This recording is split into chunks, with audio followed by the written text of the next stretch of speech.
Hattie Mae You need help? Callahan had 13 minutes to make someone see her before Vance came to take her home. 13 minutes before her last chance walked away. 13 minutes to convince a stranger that the oversized purple jacket, the duct-taped shoes, the way her 31-pound body moved with the rigidity of someone twice her age, that all of it meant exactly what it looked like. She signed to 3 people. Nobody stopped. But when her small hands rose in front of a massive Hell's Angel and formed "Please help me" in American Sign Language, Gideon Mercer froze with his helmet halfway to his handlebars. And in that half-second before he moved, Hattie understood something profound. Being saved doesn't always look like rescue. Sometimes it just looks like someone who refuses to look away. This is Hattie and Gideon's story. And the part that will stay with you isn't the 177 motorcycles, or the $287,400 fraud, or even the 3 children who died before her. It's what happened when one man decided that 33 years of grief had taught him exactly how to see what everyone else missed. If you believe a voiceless child's plea deserves an answer, subscribe, because what happens next proves that sometimes being seen is the entire world. Drop your city below. Here's what Hattie signed when Gideon knelt on freezing pavement and signed back the only 3 words that mattered. Please help me. 3 signs. Basic ASL. Right hand to chest. Fingers spread, moving forward in a small circle. Both hands open, palms up, pushing forward together. Right index finger pointing to herself. Hattie's hands shook so badly she had to sign it twice before Gideon understood. Not because the signs were unclear, because his vision had blurred the moment her tiny fingers started moving in the language he hadn't used with another human being in 33 years. Gideon Reaper Mercer had parked his 1998 Harley-Davidson Road King in the far corner of the library parking lot at 6:47 p.m. on a Thursday evening, with nothing more urgent on his mind than the 6-hour ride home from the Topeka chapter meeting and the leftover meatloaf waiting in his fridge. Routine business. The kind of mental autopilot he'd perfected over 19 years wearing a Hell's Angels patch, and 52 years of learning how to carry grief without drowning in it. He was 3 feet from his bike when the movement caught his eye. A little girl, maybe 6 years old. Purple corduroy jacket so oversized the sleeves had been rolled up 6 times and still hung past her wrists. Pink sneakers with Velcro straps, the left sole separating from the upper. Duct tape wrapped around the toe. Walking toward him across 120 feet of parking lot, not running, not calling out, just moving with the desperate shuffle of someone who'd already been rejected and was trying one last time. Her hands came up, rested against her sternum. Her fingers moved. Gideon's hand went to his motorcycle seat. Not for his helmet. Because something had just punched him in the chest with the force of a name he carried in a wallet photo that had been creased and recreased 10,000 times. Danny. August 19th, 1991. He watched for 3 more seconds. He counted the way her jacket hung off shoulders that barely filled half the fabric. He counted the hollows in her cheeks, visible even from this distance. He counted the way her eyes locked onto his face with the focused intensity of someone who'd learned that survival depended on reading every micro-expression. On the 4th second, Gideon Mercer turned fully toward her. He did not move forward. He did not speak. He stood exactly where he was, 6'4", 270 pounds, scarred face, prosthetic left hand gleaming black carbon fiber in the parking lot lights, Hell's Angels colors across his back. And he waited to see if she'd keep coming. She did. Tap, scrape, tap, scrape. The sound of her loose shoe sole catching on pavement. Her breath came in visible puffs in the 39-degree air. By the time she stopped 3 feet away from him, she was breathing hard enough that her thin chest heaved under the too big jacket. She looked up at him, eyes enormous, hazel irises nearly swallowed by dilated pupils, hollow cheeks, chapped lips with a healing split on the lower one. Her hands rose again. This time Gideon saw them clearly. Small, shaking, moving with the precise muscle memory of someone who'd been signing since birth. Please, help. Me. Gideon's knees hit the pavement. He didn't think about it. Didn't calculate. Just dropped from 6 feet 4 inches to eye level with a terrified child, his prosthetic hand resting on his left knee, his right hand coming up slow and deliberate so she could see exactly what it was doing. His fingers moved, rusty, unpracticed. But the language was still there, buried under 33 years of not needing it. Right hand, index and middle finger extended, tapped twice against his right eye. Eye. Same 2 fingers, pointed at her, swept across his field of vision. See? Both hands, pointed directly at her. You! Hattie's face transformed. Her mouth opened. No sound came out. She couldn't hear her own gasp. But Gideon saw it in the way her shoulders dropped half an inch, the way her eyes filled without spilling over, the way 33 years ago his baby brother Danny had looked when their mother finally learned to sign, "I love you," after 6 months of trying. Someone understood. Hattie's hands moved faster now. Desperate, still shaking, signing with the frantic precision of someone who'd practiced this moment in her head for months. Man, house, no food, 7 months, cold, scared, please. 16 signs. Gideon's jaw locked so tight his molars ground together. His right hand came up again. Slow, giving her space. Who, man? Hattie pulled up her left jacket sleeve with her right hand. The fabric caught, revealing her upper arm. Red linear marks. 5 of them. Adult finger width. Fresh enough that the skin was still raised and angry. She pointed to the marks. Signed again. Foster dad, Vance, locks me, basement, hurts me, every day, hungry, so hungry. Please no go back. 29 signs, tears running down her face now, her whole body trembling from cold, from fear, from the physical effort of standing upright when she weighed 31 pounds and hadn't eaten a full meal in 3 days. Gideon's face went completely still. Not blank. Dangerous. The kind of still that came before controlled violence in men who'd learned to weaponize calm. But his hands stayed gentle. Tell everything. Hattie's hands moved with eerie precision. She'd memorized this, repeated it to herself every night for 3 weeks, signing it into the darkness of her basement cell where the video monitor couldn't see her hands under the thin blanket. Heard him? Phone call? 3 weeks.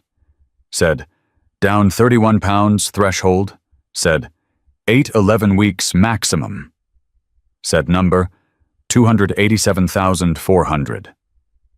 Said, same Martinez boy. Kill me.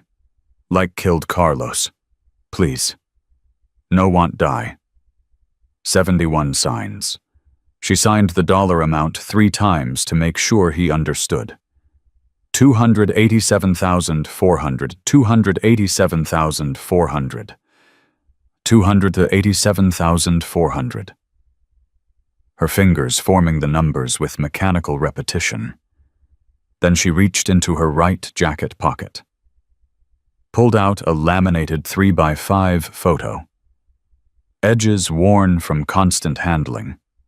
Crease in the upper right corner. Showed it to Gideon. A man and a woman, both smiling, both holding a baby. All three of them signing, "I love you," to the camera, pinkies and index fingers and thumbs extended, middle and ring fingers tucked down. She signed one more thing. "Gone. You all have. Please."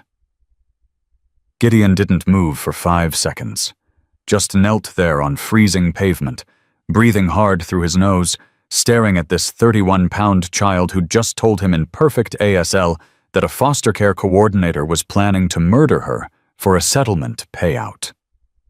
Carlos Martinez.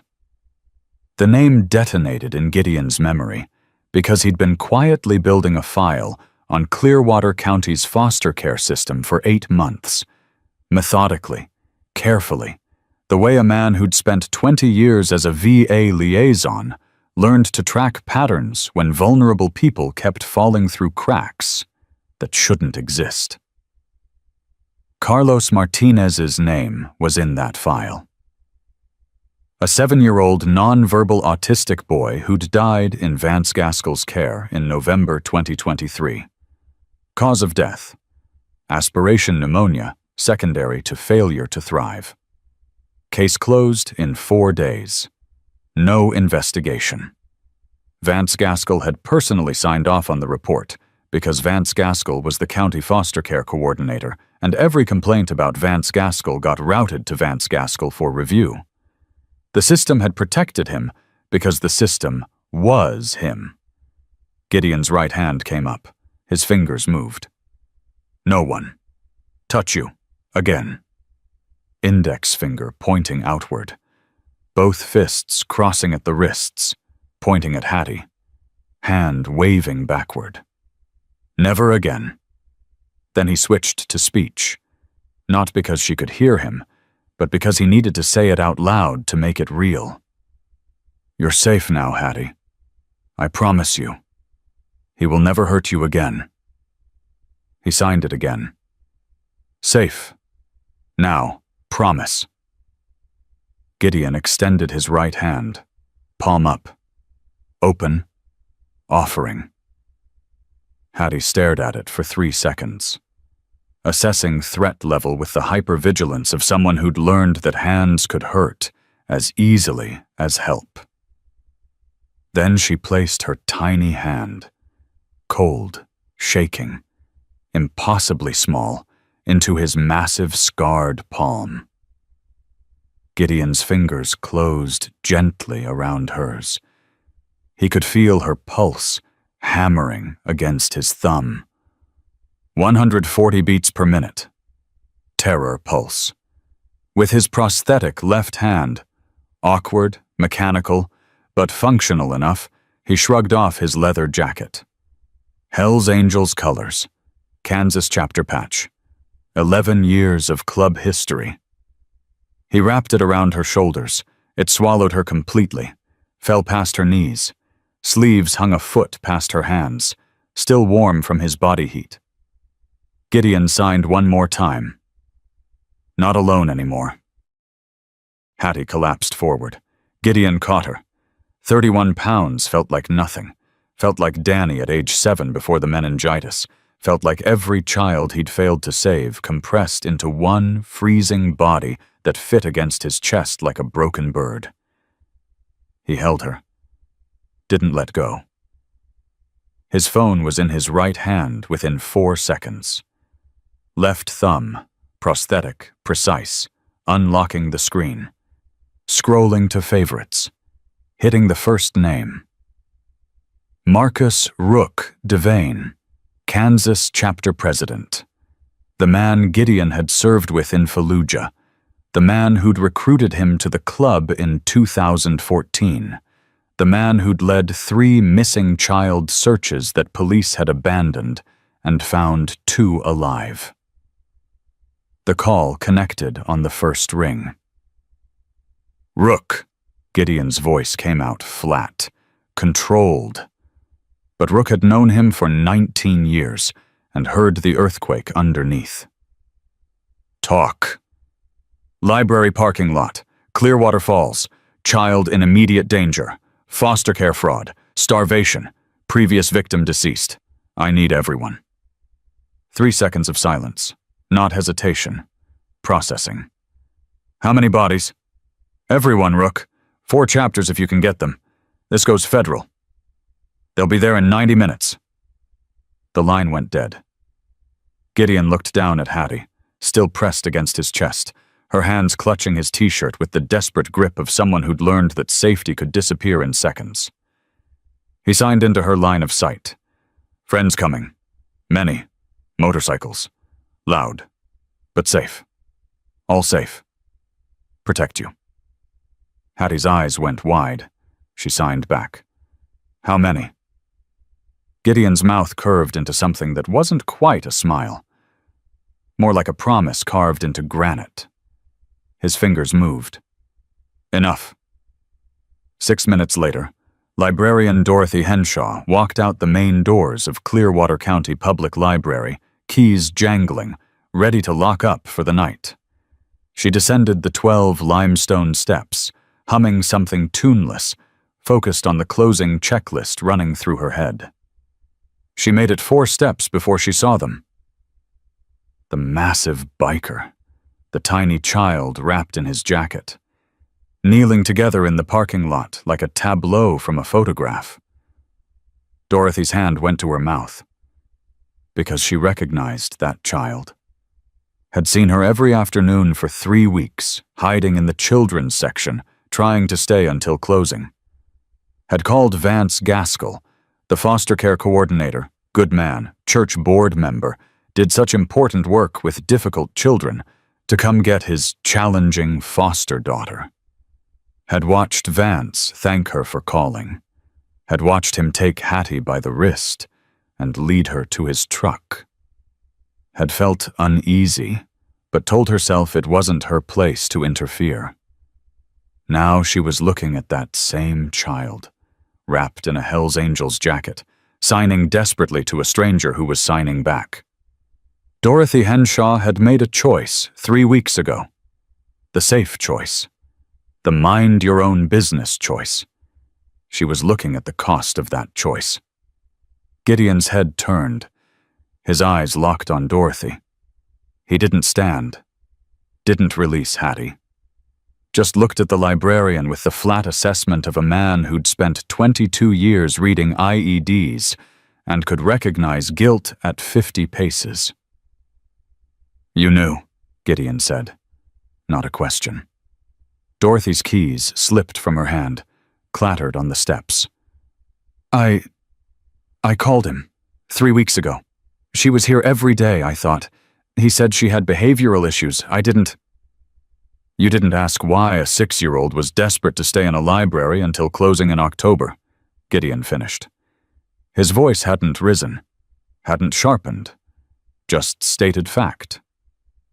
You didn't ask why she looked terrified when you called her foster dad. You didn't ask why she weighed less than a healthy 4-year-old. Dorothy's face crumpled. I didn't know, she whispered. You didn't want to know, Gideon corrected. There's a difference. He looked down at Hattie, signed something quick. Hattie nodded. Gideon stood slowly, Hattie still cradled against his chest, his jacket cocooning her. You're going to do something for me, Gideon said to Dorothy. You're going to go back inside. You're going to write down everything you saw over the last 3 weeks. Every time Hattie came here. Every time she tried to stay late. Every detail about the phone call you made to Vance Gaskell. Dates. Times. Exact words. You're going to sign it. And you're going to give it to the FBI when they arrive. Dorothy's eyes went wide. The FBI? They'll be here within 2 hours, along with 177 Hell's Angels from 4 chapters. You can either be the witness who helps put away a child predator, or you can be the coward who knew and did nothing. Your choice. but you get to live with it either way. Dorothy bent, picked up her keys with shaking hands, straightened. "I'll write it down," she said quietly. "All of it. I'm sorry. I'm so sorry." "Don't apologize to me," Gideon said. He shifted Hattie slightly so Dorothy could see her face. "Apologize to her. When she's ready to hear it. If she's ever ready."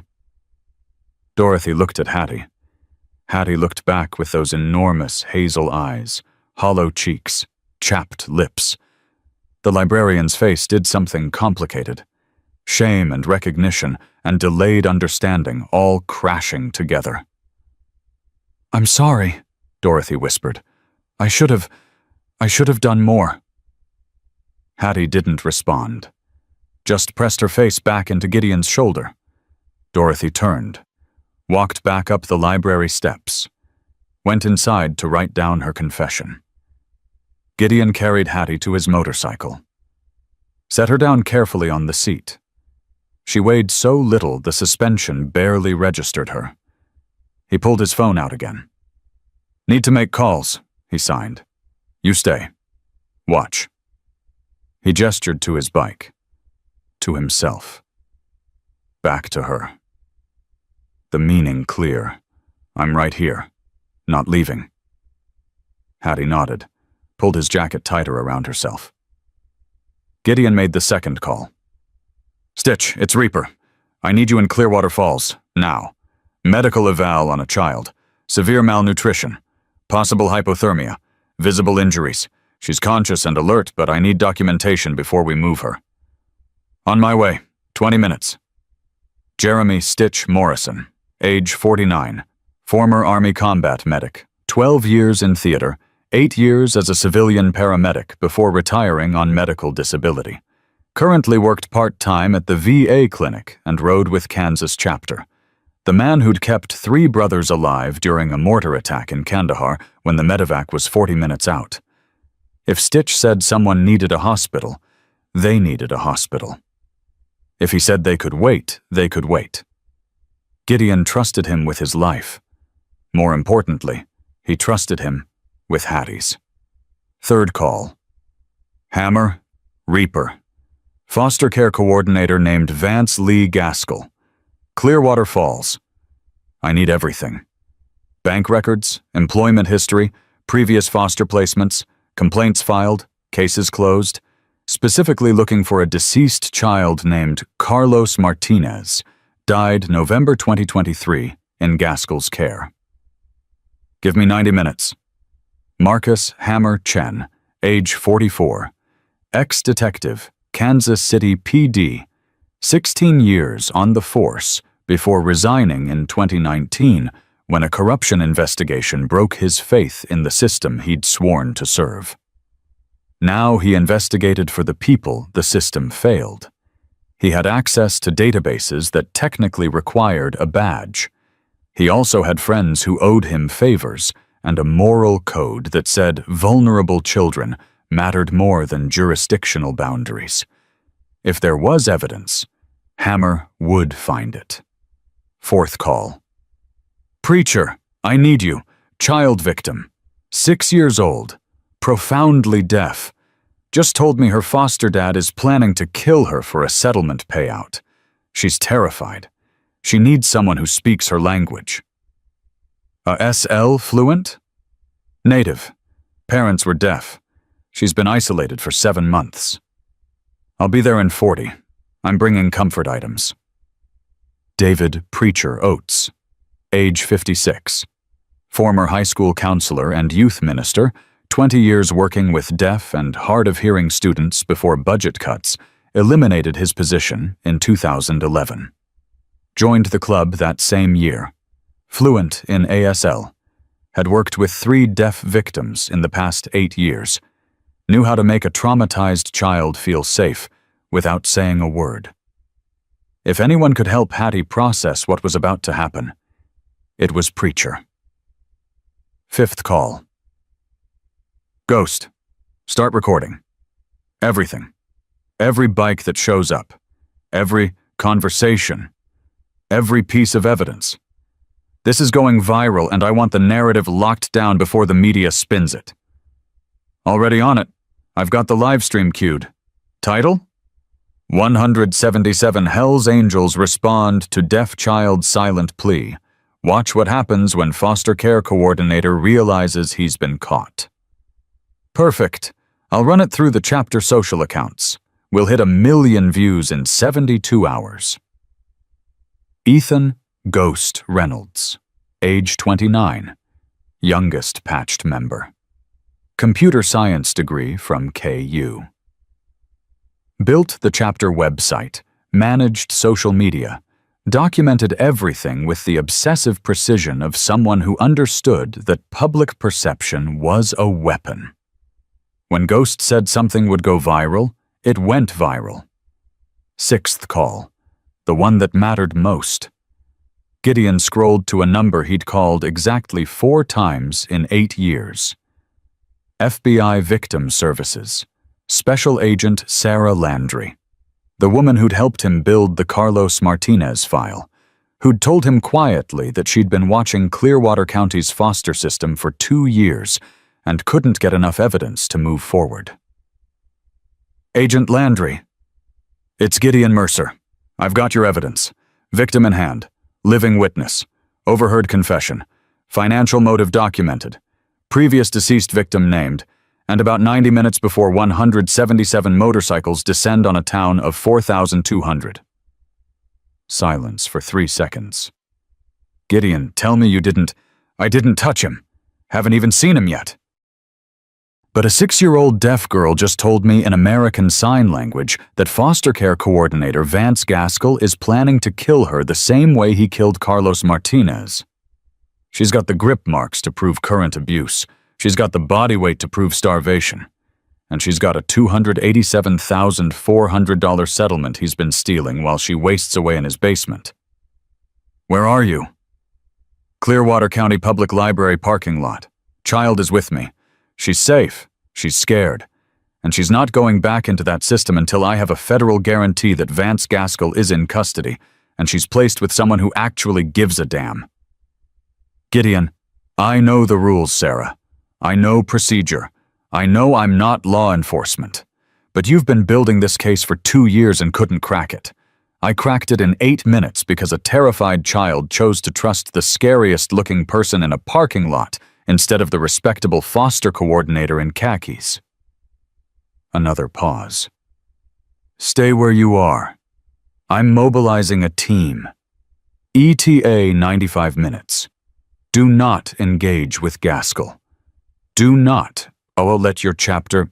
My chapter is providing protection and witness security until federal authorities arrive. Gideon interrupted. We're not vigilantes, Sarah. We're concerned citizens exercising our First Amendment right to peaceful assembly, in a public parking lot, where a child in distress asked for help. He heard Sarah's exhale over the line. Long, controlled. You're going to make this complicated, aren't you? I'm going to make this right, Gideon corrected. There's a difference. See you in 90. He ended the call. Looked down at Hattie, still sitting on his motorcycle seat, wrapped in his jacket like a 31-pound ghost. Signed to her. Help coming. Police, good police, FBI. They help. Also friends, many friends, motorcycles. They stand with us. Keep safe. You stay with me, always. Understand? Hattie signed back. Why you help me? No know me. Gideon's throat closed. He pulled his wallet from his back pocket. Opened it. Showed her the photo he'd been carrying for 33 years. A teenage boy. Maybe 17. Big grin, hands frozen mid-sign. The photo was creased, faded, worn from 10,000 viewings. Gideon's fingers moved. My brother. Danny. Deaf. Lost him. Long time ago. He taught me talk hands, taught me listen eyes, taught me see when people invisible.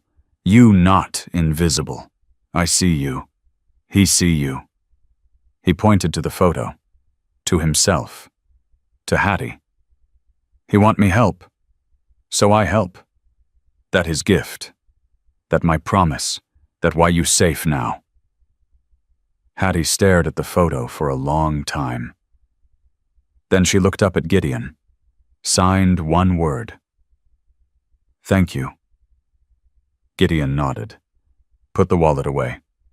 Signed back. You brave. More brave than you know. You survive 7 months. You try 3 people before me. You no give up. That courage. That why you here. The sound started 18 minutes later. Low at first. Distant.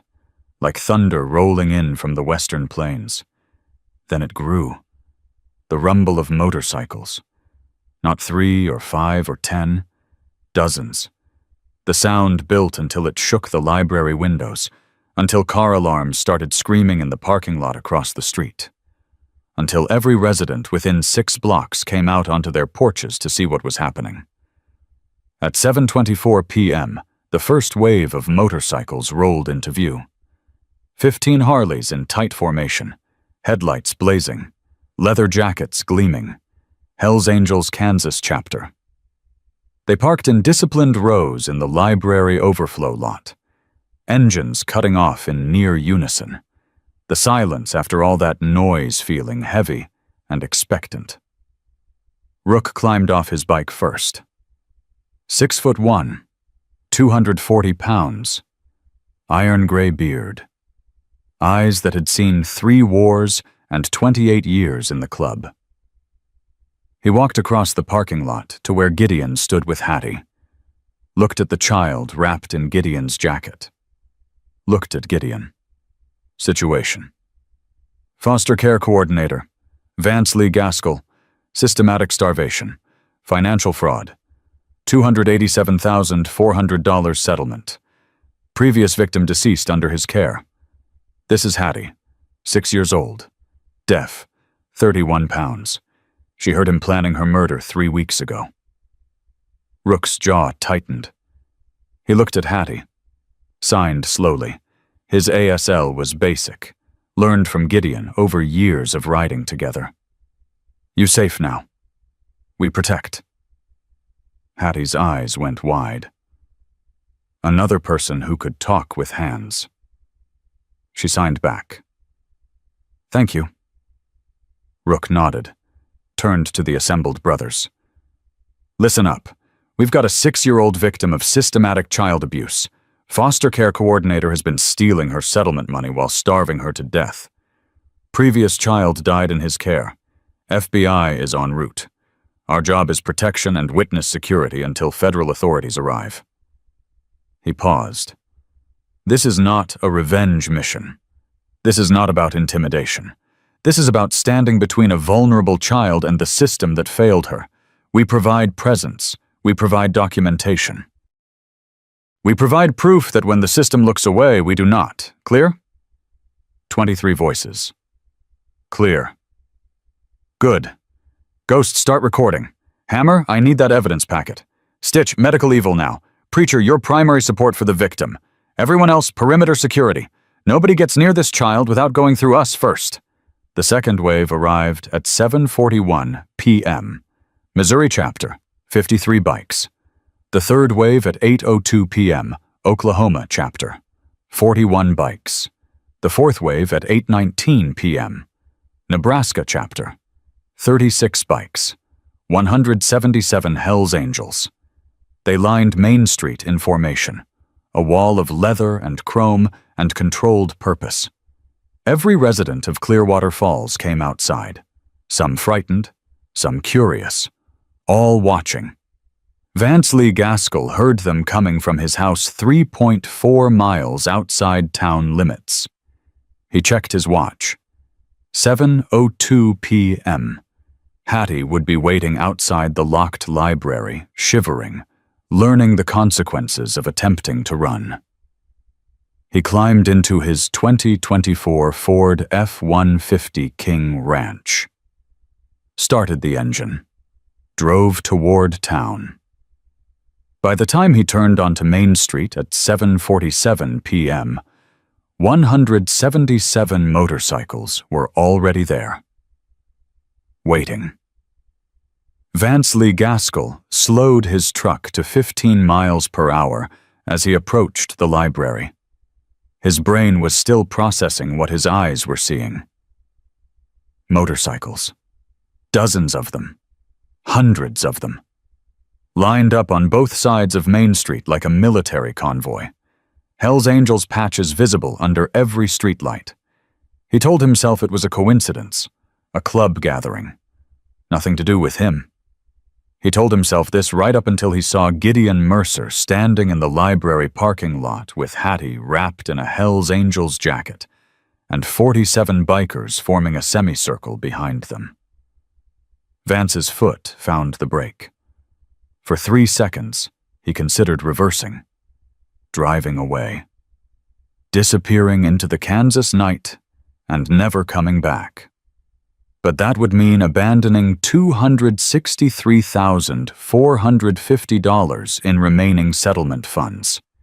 That would mean admitting guilt before anyone had proved anything. That would mean running from men in leather jackets when he was a respected county official with law enforcement contacts and 17 years of spotless service. Vance Lee Gaskell did not run from bikers.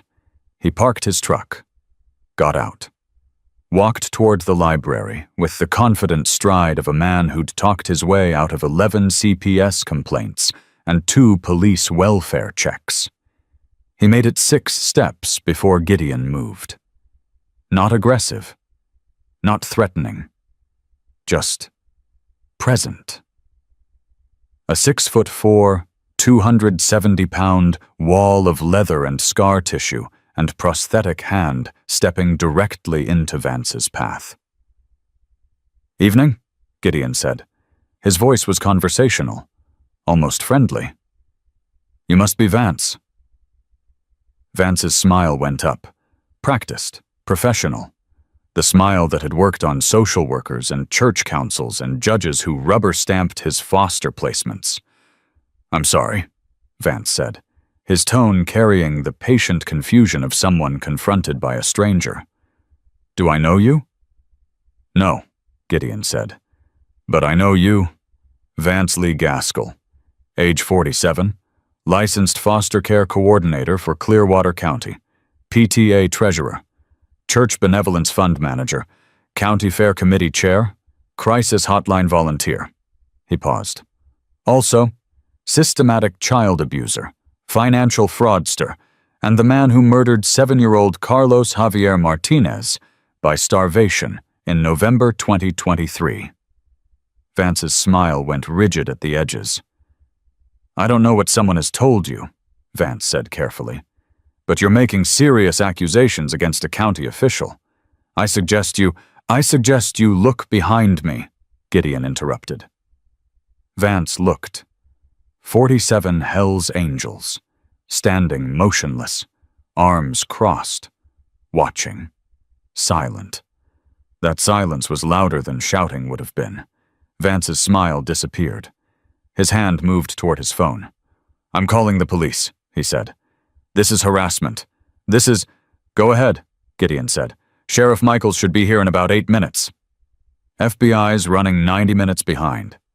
You can explain to both of them why a 6-year-old in your care weighs 31 pounds and has grip marks on both arms."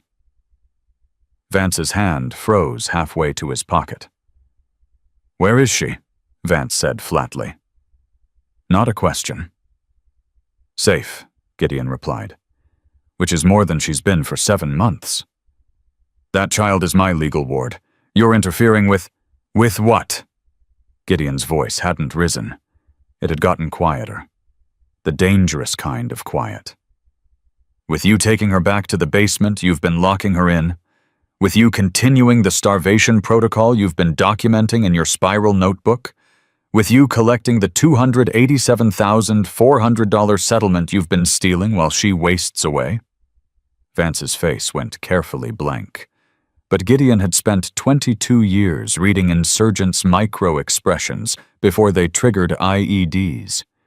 He saw the flash of calculation. The mental scramble. The moment Vance realized someone knew specifics they shouldn't know.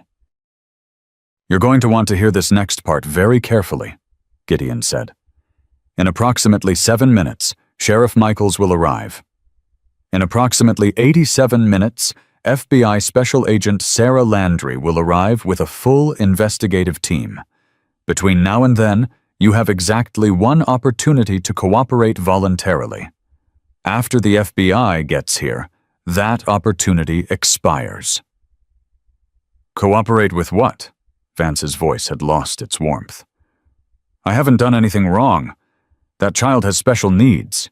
She requires structure and—" "She requires food," Gideon interrupted. "She requires heat. She requires medical care for the cochlear implant battery you've refused to replace for 4 months.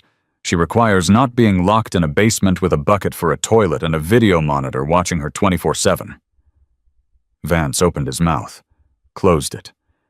"How did you—" "She told me," Gideon said, "in American Sign Language, every detail, including the phone conversation she heard 3 weeks ago where you discussed timeline and dollar amounts and mentioned Carlos Martinez by name." Vance's face did something complicated. Fear and rage and disbelief crashing together. "She can't hear," he said. "Too quickly. She couldn't have." "The air vent in your basement carries sound from your office directly above," Gideon said.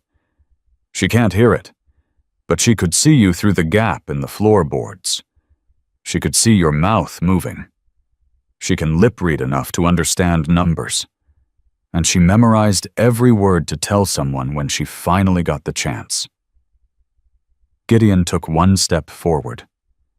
"She got that chance 43 minutes ago, when she walked 120 feet across this parking lot and signed 'Please help me' to the only person in 3 attempts who understood what her hands were saying." Behind him, a new sound. Car engine, flashing lights. Sheriff Tom Michaels pulled his cruiser into the library lot, got out slowly, looked at the assembled motorcycles, looked at Vance, looked at Gideon. "Somebody want to tell me what's happening here?" "Child welfare check," Gideon said. 6-year-old victim in need of immediate protective custody. Foster parent standing right here." He pointed at Vance. Sheriff Michaels had known Vance Gaskell for 12 years. Good man, respected, did important work, but he'd also known Gideon Mercer for 6 years. Former Marine, VIA liaison, not the type to make accusations lightly. "Where's the child?" Michaels asked. "With a licensed paramedic getting medical evaluation," Gideon said. "Severe malnutrition, failure to thrive, multiple contusions, grip marks consistent with restraint. Body temperature 94.6 degrees in 41-degree weather." Michael's expression shifted. "Vance?" Vance's smile tried to come back. Couldn't quite make it. "Tom, this is a misunderstanding. That child has behavioral issues. She's been placed in my care for 7 months and she has a history of—" "Of what?" Gideon asked. "Of filing complaints that you personally close? Of seeing doctors who accept your explanations? Of being isolated from every person who could communicate with her in her own language?" Vance's hands clenched. "You don't understand the complexities of special needs foster care," Vance said, his voice taking on the patient condescension of someone explaining reality to the uninformed. "These children require firm boundaries. They require food," Gideon repeated. "She weighs 31 pounds, Vance. 31 pounds at 6 years old. Her BMI is 11.8. That's clinical starvation range. Her hair is falling out. Her skin is cold to the touch. She's experiencing early-stage hypothermia from living in a basement with no heat." He paused. "Same symptoms Carlos Martinez showed before he died in your care." Vance went very still. Sheriff Michaels' hand moved to his radio. "Dispatch, I need CPS emergency on scene. Library parking lot. Possible child endangerment situation." "Sheriff," Vance said quickly, "I can explain." "I think you'd better," Michaels said. His voice had changed. Not friendly anymore. A new figure emerged from the cluster of motorcycles.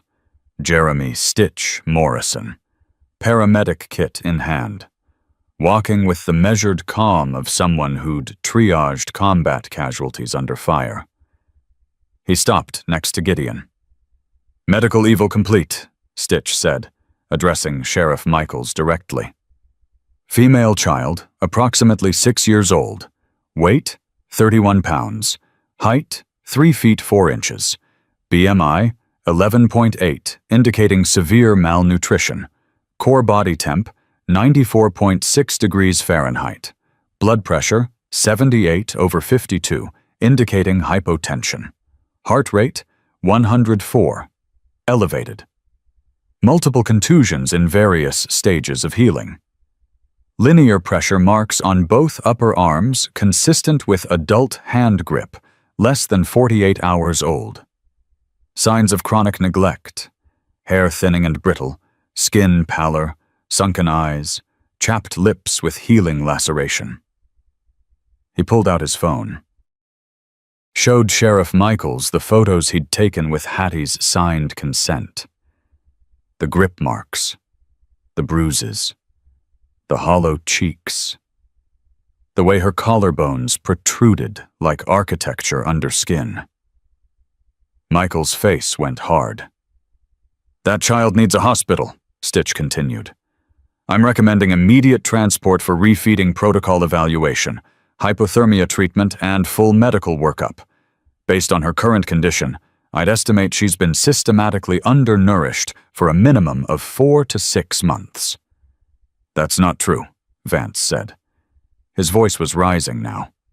Control slipping. "She has an eating disorder. Post-traumatic. I've been working with specialists." "Name them," Gideon said. "What?" "Name the specialists. Which eating disorder clinic? Which trauma therapist? Which nutritionist?" Vance's mouth opened, closed. "That information is confidential. I don't have to—" "You don't have to, because they don't exist," Gideon said. "Same way Carlos Martinez's specialists didn't exist. Same way the weekly weigh-ins you promised Dr. Yates didn't exist. Same way the meal logs you showed the nutritionist didn't exist." "You don't know what you're talking about." "I know you documented Hattie's weight loss in a spiral notebook you keep in your basement office," Gideon said. "I know you calculated the timeline to her death as 8 to 11 weeks. I know you discussed collecting her remaining settlement funds with someone named Robert on a phone call 3 weeks ago. I know you referenced Carlos Martinez specifically as same as the Martinez boy." Vance's face had gone white. "She told you that," he said slowly. "She told me everything," Gideon confirmed. "Including the part where you claimed Carlos's death worked perfectly because, quote, I am the county investigation. Because who's going to file a complaint against the foster care coordinator when the foster care coordinator closes his own cases?" Sheriff Michaels's radio crackled. "Sheriff, CPS is delayed. Coordinator Gaskell is the on-call tonight. Standard protocol is to route emergency calls through." "Belay that," Michaels said into the radio. "Contact State CPS emergency line directly. I want a supervisor from Topeka. Tell them we have a conflict of interest situation. Coordinator Gaskell is the subject of the complaint." Vance's hands were shaking now. "Tom, you've known me for 12 years. You know I would never—" "I know you've been the foster care coordinator for 17 years, Michaels interrupted. "I know every complaint filed against you gets routed to you for review. I know Carlos Martinez died in your care and the investigation lasted 4 days. I know I should have asked harder questions then." He unclipped his handcuffs. "Vance Lee Gaskell, I'm detaining you for investigation of child endangerment pending arrival of state authorities. You have the right to remain—" "You can't do this," Vance said. His voice was shrill now, desperate. "I have rights. I have an attorney. You have 11 minutes before the FBI arrives," Gideon said quietly. "You can spend those 11 minutes cooperating, or you can spend them making this worse. Your choice. Vance looked at the assembled bikers, at Sheriff Michaels, at the handcuffs, at the parking lot where his entire carefully constructed life was disintegrating in real time.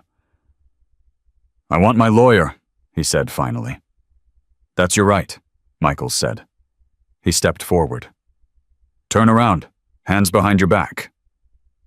Vance turned, hands shaking, face gone slack with the realization that the system he'd weaponized for 17 years had finally turned against him.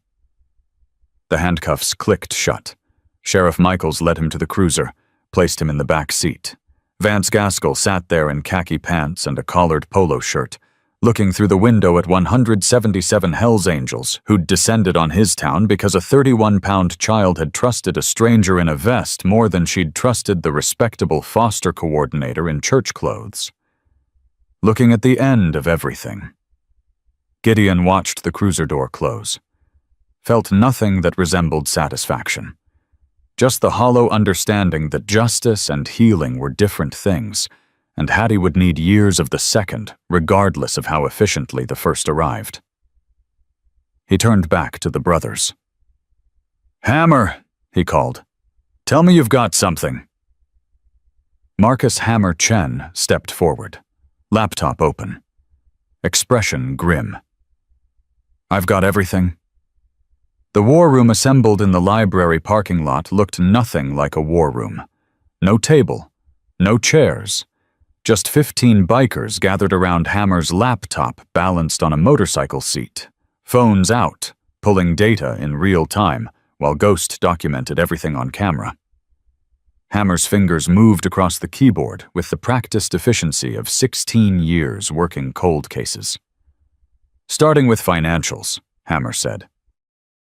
"Vance Lee Gaskell's personal banking records show 3 significant deposits over the last 3 years. He pulled up the first document. August 2023, $163,800. Source, structured settlement payout from medical malpractice suit. Beneficiary listed as Carlos Javier Martinez, with Vance Gaskell as legal guardian and payee. He pulled up the second document. May 2025, $287,400. Source, structured settlement from wrongful death lawsuit. Beneficiary listed as Hattie Mae Callahan. Guardian and payee, Vance Gaskell. He pulled up the third document. October 2024, $94,200. Source, life insurance policy. Beneficiary, Vance Gaskell. Insured party, Elena Rodriguez, age 9, foster child, who died of what the death certificate lists as complications from undiagnosed diabetes. The brothers went silent. 3 victims, 3 payouts, 3 dead children.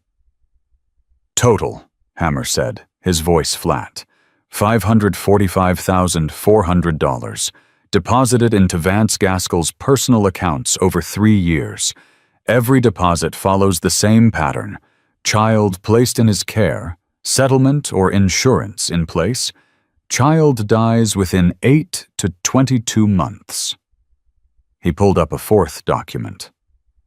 Bank statements show Vance transferred 96% of each settlement into personal savings and investment accounts. He spent approximately $150 per month per child on actual care. The rest. Hammer scrolled through purchase history. 2024 Ford F-150 King Ranch. $68,200. Carnival Cruise Lines. 12-day Panama Canal. $4,873. Donation to First Methodist Church Building Fund. Publicly announced. $15,000 tax deductible. Custom golf clubs. $2,400. Home theater system. $6,800. The list goes on. Rook's jaw was locked so tight the tendons stood out in his neck. Keep going. Hammer pulled up a fifth document. Carlos Martinez, age 7, nonverbal autistic, placed with Vance, January 2022.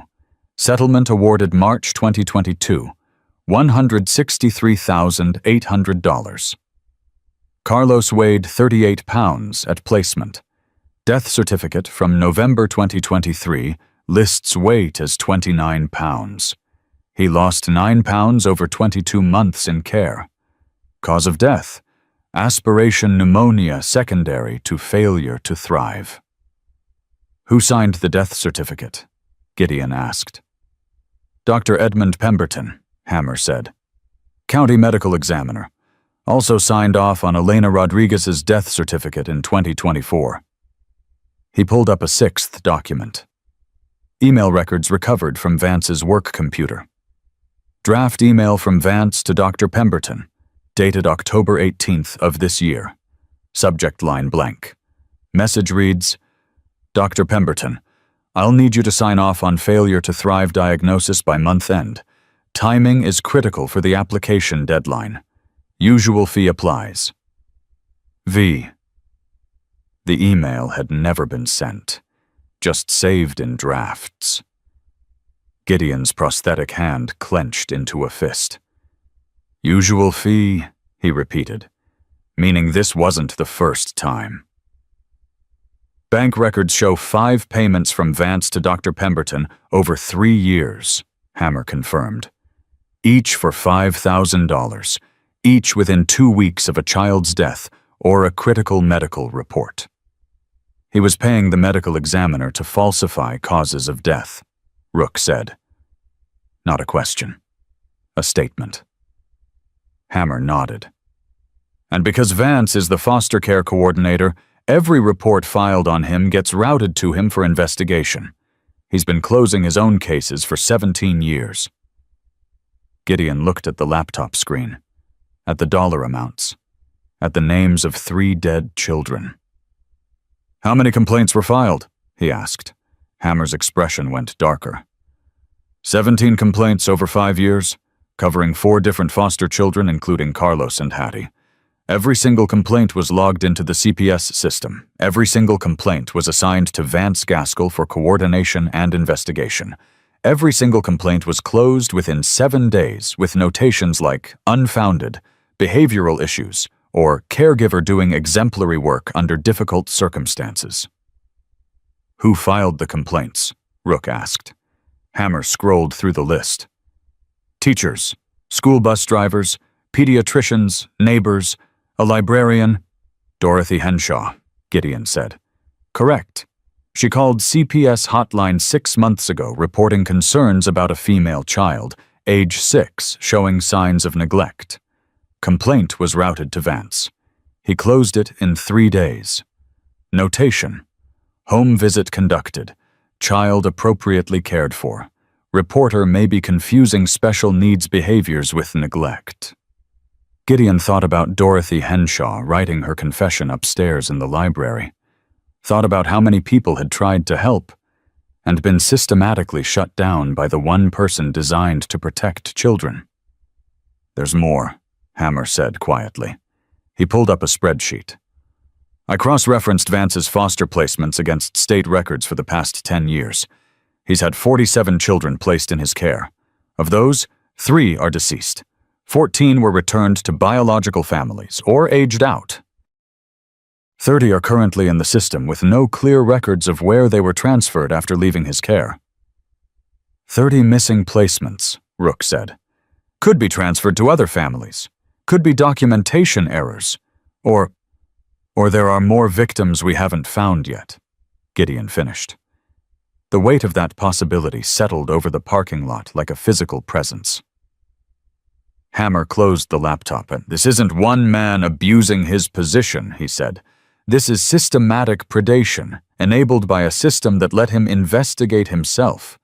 For 17 years, Vance Gaskell was both the predator and the gatekeeper. And until tonight, nobody had enough evidence to override him. We have it now, Gideon said. We do, but we need someone with legal authority to act on it. As if summoned by the statement, headlights appeared at the end of Main Street. 3 black SUVs. Federal plates. The FBI had arrived. Special Agent Sarah Landry stepped out of the lead vehicle. Mid-40s. Trim build. Gray suit. 15 years with the Bureau. The last 4 focused on institutional corruption and crimes against children. She'd been building the Vance Gaskell case for 2 years.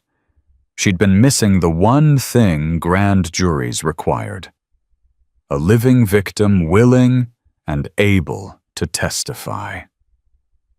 She walked across the parking lot to where Gideon stood with hammer and rook. Her eyes scanned the assembled motorcycles, the brothers, the coordinated presence. "Mercer," she said. "Agent Landry," Gideon replied. "You said you had evidence."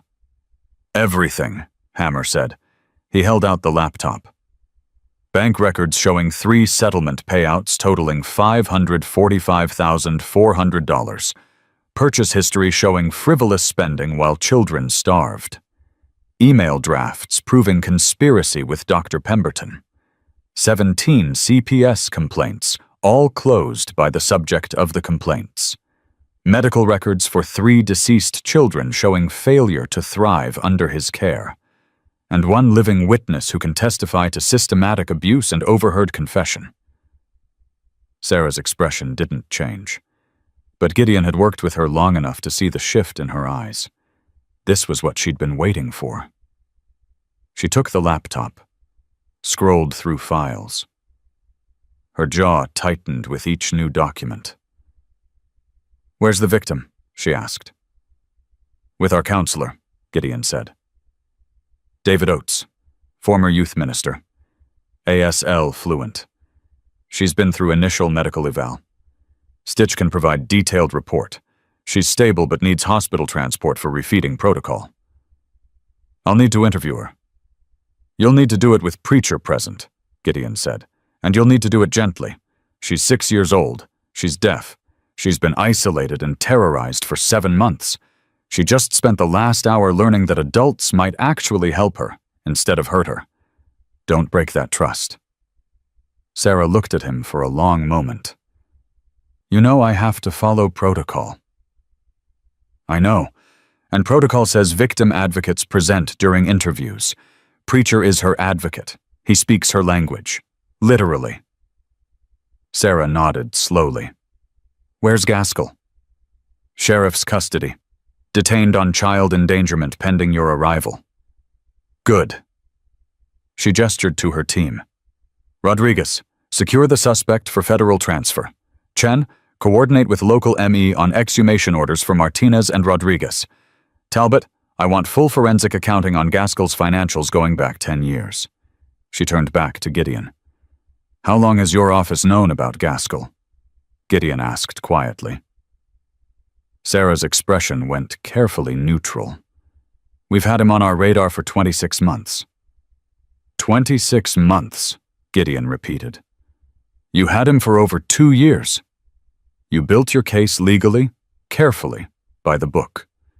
And while you built it, Hattie was locked in a basement weighing 31 pounds. Sarah didn't flinch, but something crossed her face that looked like acknowledgement. "We needed evidence that would hold up in federal court," she said. You needed what we got you in 4 hours," Gideon interrupted.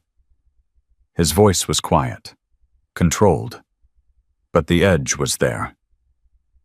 Living victim, documented abuse, financial motive, pattern evidence. All gift-wrapped and handed to you because a 6-year-old trusted a stranger in a vest instead of waiting for the system to save her. Sarah was silent for 5 seconds. "You're right," she said finally. "We should have moved faster. We should have found another way. We didn't. And that failure is on us." She looked at the assembled bikers. "But you did. You got her out. You secured evidence. You coordinated a multi-agency response in under 2 hours. You did everything right." She paused. Officially, I can't thank you for interfering with an ongoing federal investigation. Unofficially, she extended her hand. Gideon shook it. Make it count, he said. 3 dead children. 17 years of abuse. However many other victims we haven't found yet. Make sure Vance Gaskell never has access to another vulnerable child as long as he lives. That's the job, Sarah said. That's the promise. She walked toward the sheriff's cruiser, where Vance sat in handcuffs. Gideon watched her go, felt the weight of 17 years of grief and 4 hours of grace pressing against his chest. Behind him, Rook's voice cut through the night air. Brothers! 177 bikers turned. We came here tonight because one of our own made a call, Rook said, because a child needed protection, and the system that should have provided it had failed. We came here expecting to stand between a vulnerable victim and her abuser. What we found was worse. We found a predator who'd been hunting for 17 years. We found a system designed to catch evil that instead enabled it. We found 3 dead children, and one who survived by sheer luck and impossible courage. He paused. Justice will be served. Federal charges will be filed. Vance Gaskell will spend the rest of his life in prison. But justice isn't the ending. Justice is just what happens when we refuse to look away. He looked at Gideon. Brother Reaper saw what everyone else was trained to miss. He stopped when 17 other people walked past. He knelt down to a child's level and spoke her language. And because of that, one little girl who'd been invisible for 7 months was finally seen. Rook raised his right hand, fist over his heart. For Hattie, for Carlos, for Elena, for every child who needed someone to show up when the system looked away. 177 fists hit 177 chests. The sound echoed off the library limestone like a promise made in leather and chrome. Dr. Edmund Pemberton lived in a modest colonial 2 blocks from Clearwater County Hospital. He'd been the county medical examiner for 19 years. Respected. Trusted. The man who signed death certificates and testified in court, and explained to grieving families how their loved ones had died. He'd also signed off on 3 children's deaths in 3 years, while accepting $5,000 payments from the foster care coordinator responsible for their care. When FBI agents knocked on his door at 9:47 p.m., he answered in pajama pants and reading glasses, book in hand, looking every bit like a man enjoying a quiet Thursday evening. The book was a mystery novel. The irony was not lost on Agent Rodriguez. Dr. Pemberton? Yes? FBI. We need to ask you some questions about death certificates you signed for 3 minors in the care of Vance Gaskell between 2023 and 2025. Pemberton's face went carefully neutral. I'd like to call my attorney. That's your right. But we're going to have those questions whether you answer them tonight or in federal court. Up to you whether you'd like the opportunity to cooperate voluntarily. Pemberton looked at the 3 agents on his doorstep, at the federal vehicles parked in his driveway, at the end of 19 years of credibility. What do you want to know? Did Vance Gaskell pay you to falsify causes of death for Carlos Martinez, Elena Rodriguez, or any other children in his care? Pemberton's shoulders sagged. I need immunity, he said quietly. If I answer that question, You need to answer the question, Rodriguez said. Then we'll talk about what happens next. Pemberton was silent for 10 seconds. Yes, he said finally. He paid me $5,000 per certification, He said the children were going to die anyway from their conditions. He said he was just trying to avoid lengthy investigations that would traumatize other foster children in his care. He said whatever he needed to say to get you to sign off on child deaths without autopsies. Rodriguez finished. How many? 3. Carlos, Elena, and one other, Michaela Chen, age 4, died 2021. Congenital heart defect, I certified. But I didn't verify. I took his word. He said she'd been under specialist care, and it was expected. I trusted him. You took $5,000 from a man who told you a 4-year-old's death was expected, and you didn't verify, Rodriguez said flatly. Pemberton's hands were shaking. I didn't know, he whispered. I swear I didn't know he was... I thought I was just cutting through bureaucracy. You thought taking money to skip autopsies was ethical medical practice, Rodriguez said. Silence. Dr. Edmund Pemberton, you're under arrest for falsifying government documents and conspiracy to commit fraud. You have the right to remain silent. Pemberton stood there in his pajama pants, while Rodriguez read him his rights, and all he could think about was 3 children he'd certified as dead from natural causes. 3 children who'd been murdered while he looked away for $5,000.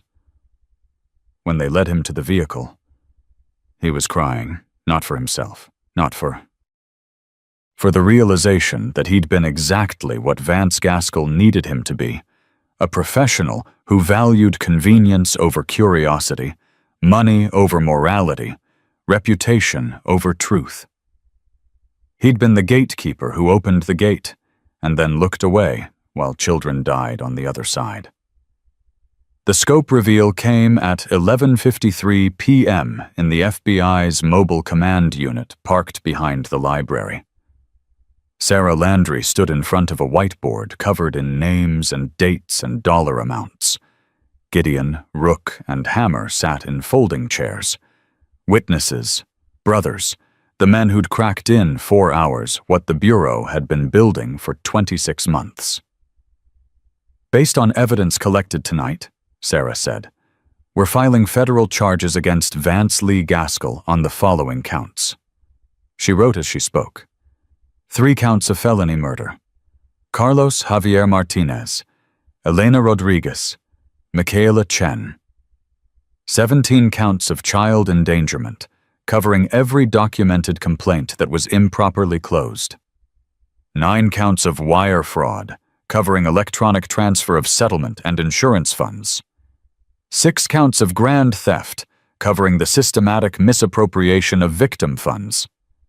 2 counts of conspiracy, covering coordination with Dr. Pemberton.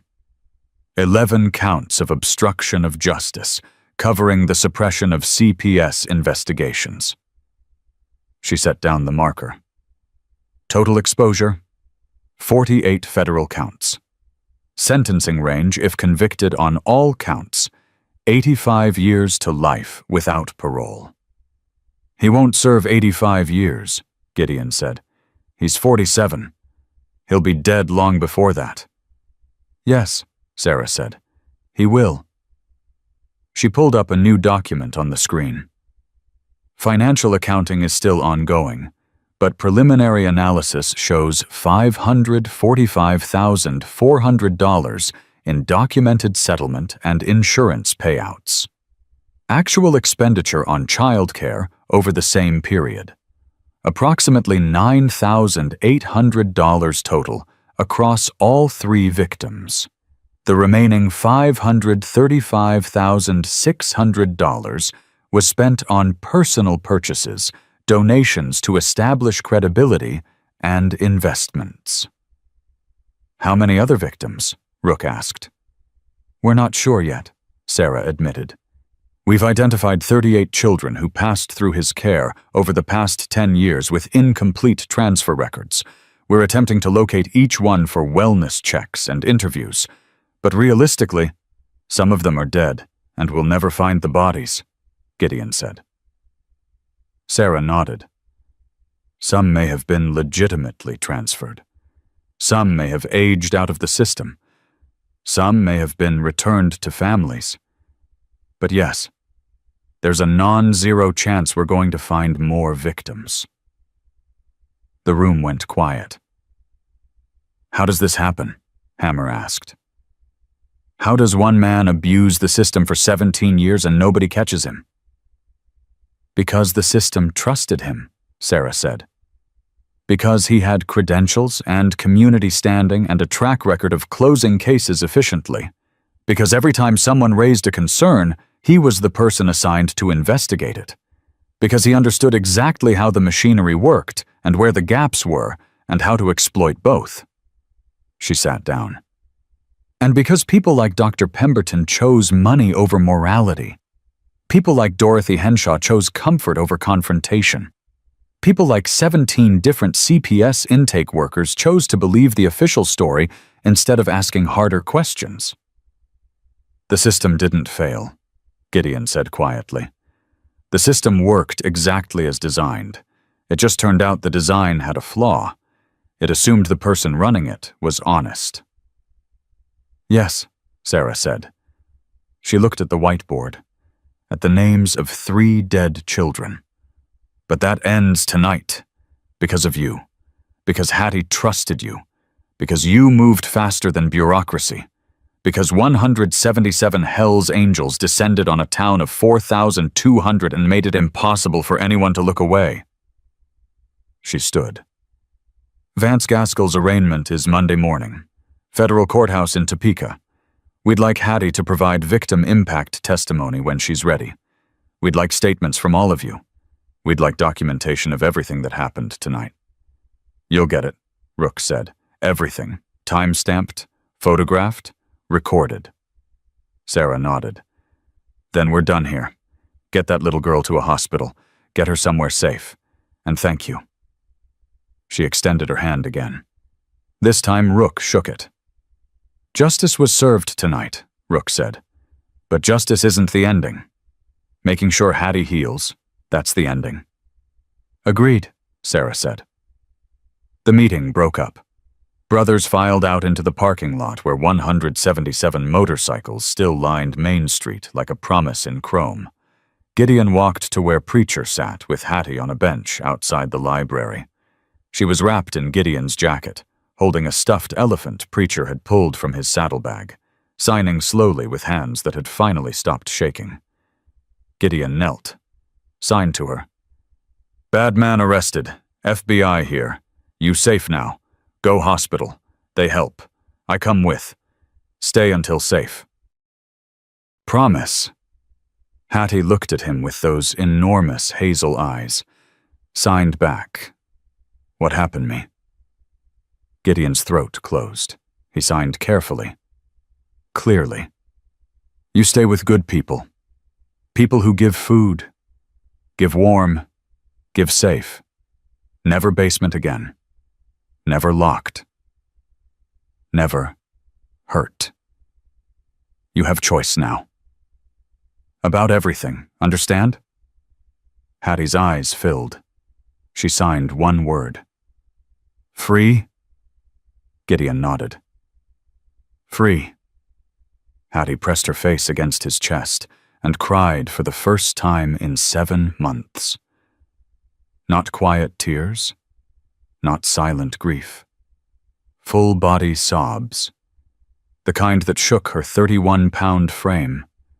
The kind that came from somewhere so deep that Gideon felt it in his own chest like an echo. He held her until the crying stopped, until her breathing steadied, until she pulled back and wiped her eyes and signed one more thing. Thank you. Foresee me. Gideon's vision blurred. He signed back. Thank you. For trust me. Hattie Mae Callahan arrived at St. Catherine's Regional Hospital in Wichita at 1:47 a.m. on Friday morning in the back of an ambulance with Gideon Mercer sitting beside her and Stitch riding up front coordinating with the ER. She weighed 31 pounds. Her core body temperature had risen to 96.1 degrees under thermal blankets. Her heart rate had stabilized at 98 beats per minute. She was conscious, alert, and signing questions to Gideon every 45 seconds. "Where we go?" "Hospital. Doctor's help. Make warm. Give food. Fix hurt." "You stay?" "I stay." She held his hand, her small, cold fingers wrapped around his index and middle finger, and didn't let go until they wheeled her into the pediatric emergency bay. Dr. Rachel Kim took one look at Hattie's intake vitals, and her face went very still. "How long?" she asked Stitch quietly. 7 months of systematic starvation. Previous medical records show she weighed 46 pounds at her last checkup in March. She's lost 15 pounds. That's 33% of her body weight. Dr. Kim's jaw tightened. She knelt beside Hattie's gurney. Signed slowly. Her ASL was medical basic, learned for deaf patients. "I doctor, help you, make better, okay?"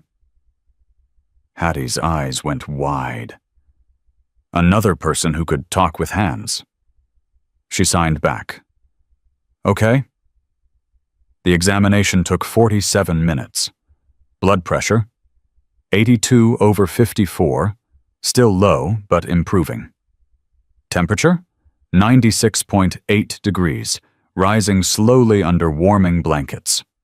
Heart rate, 94, steadier now.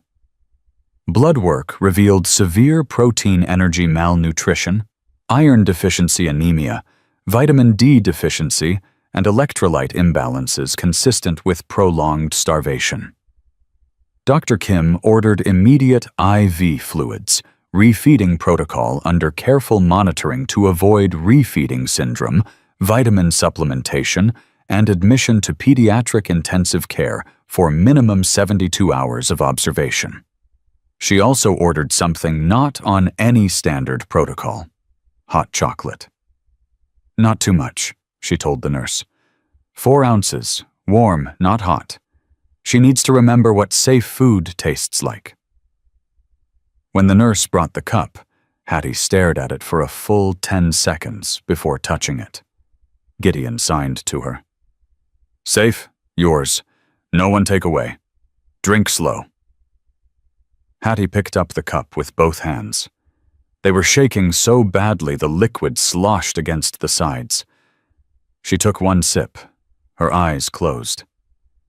Not from pain, from the overwhelming sensation of something warm and sweet and given freely without consequence. She took another sip, then another.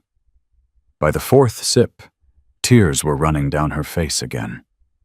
Gideon didn't say anything, just sat in the chair beside her bed, prosthetic hand resting on the armrest, watching a 6-year-old child experience hot chocolate the way someone might experience a miracle. When she finished, she set the cup down carefully. Signed to Gideon. "More?" "Tomorrow," Gideon signed back. "Tonight, rest. Body needs slow. Too much food too fast, make sick. Doctor help. Trust." Hattie nodded. Within 20 minutes, the combination of warmth, calories, and safety pulled her under. She fell asleep, still holding Gideon's finger, her breathing evening out into the deep rhythm of someone whose body had finally stopped running on adrenaline alone. Dr. Kim came back at 3:14 a.m. Found Gideon still sitting in the chair, watching Hattie sleep. "You can go," Dr. Kim said quietly. "We'll take care of her."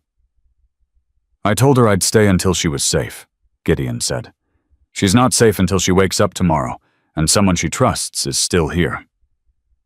Dr. Kim studied him for a moment. "You're the one who pulled her out."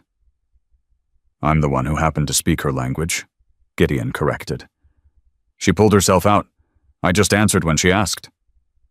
Dr. Kim pulled up a second chair. Sat down. "We see a lot of abuse cases," she said. "But this, 17 years of systematic predation. 3 dead children, How does that happen? Because the person hunting them was the same person supposed to protect them, Gideon said.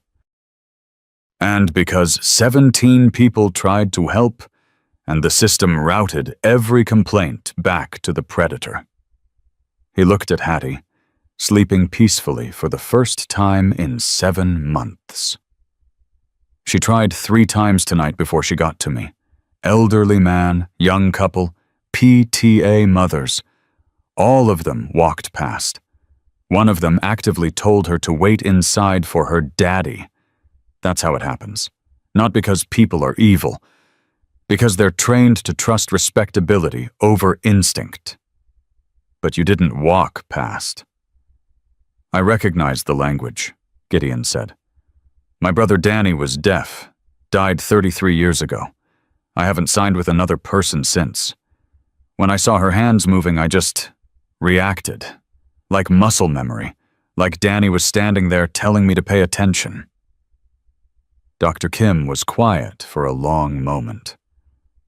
She's going to need years of therapy, speech therapy to rebuild language skills, physical therapy for muscle atrophy, occupational therapy for motor skills, trauma counseling, probably PTSD treatment. The medical neglect alone set her back developmentally by at least 18 months. She'll get it, Gideon said. All of it. The club's already setting up a victim support fund. We've got contacts at Kansas School for the Deaf. We'll make sure she has access to deaf community again. Whatever she needs. And placement? FBI's coordinating with state CPS. Emergency placement with a deaf foster family in Topeka. ASL fluent household. 2 other deaf children already in the home. They specialize in trauma cases. Dr. Kim nodded slowly. You did good work tonight. We did what anybody should have done 7 months ago, Gideon said. He looked at his prosthetic hand, at the carbon fiber fingers that couldn't feel temperature or texture, but could still form the signs Danny had taught him in 1988. I spent 17 years wondering if losing my brother meant anything, if his life had purpose beyond the grief I carried. Tonight, I got my answer. What was it? He taught me to see what everyone else missed, Gideon said quietly. He taught me that communication isn't about sound. It's about attention, about choosing to understand instead of choosing to walk away. That's his legacy. That's what saved Hattie. Dr. Kim stood. Get some sleep, she said. There's a parent room down the hall. Recliner, blankets, coffee. You've earned it. I'll sleep when she wakes up and sees I'm still here, Gideon said. He stayed in that chair until 8:47 a.m., when Hattie's eyes opened and immediately searched the room with the panicked confusion of someone who'd learned that safety could disappear overnight.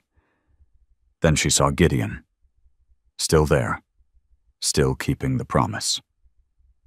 She signed one word. Stayed. Gideon signed back. Always. The housing solution came together with the coordinated efficiency of men who'd spent years building support networks for people the system forgot. By Saturday afternoon, Hattie had been transferred from intensive care to a standard pediatric room. Her vitals had stabilized. Her body temperature was normal. She'd gained 1.3 pounds in 36 hours of careful refeeding. Rook arrived at 2 p.m. with paperwork and a plan. Emergency foster placement approved, he told Gideon. Thomas and Jennifer Whitmore, both deaf, both ASL native. They've had 7 foster placements over 8 years, all deaf or hard of hearing kids. 2 current placements, 9-year-old boy, 12-year-old girl, both deaf. House is fully adapted. Visual doorbells, flashing fire alarms, closed captioning on everything. Where? Topeka, 20 minutes from Kansas School for the Deaf. She'll be enrolled Monday if she's discharged by then.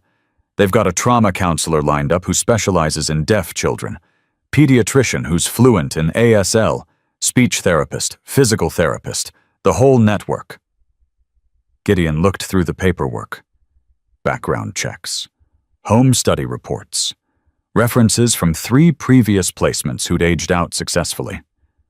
"They're good people?" he asked. "Best I could find on 48 hours' notice," Rook said. "FBI vetted them. State CPS fast-tracked approval. They've been briefed on Hattie's situation. They know what she's been through.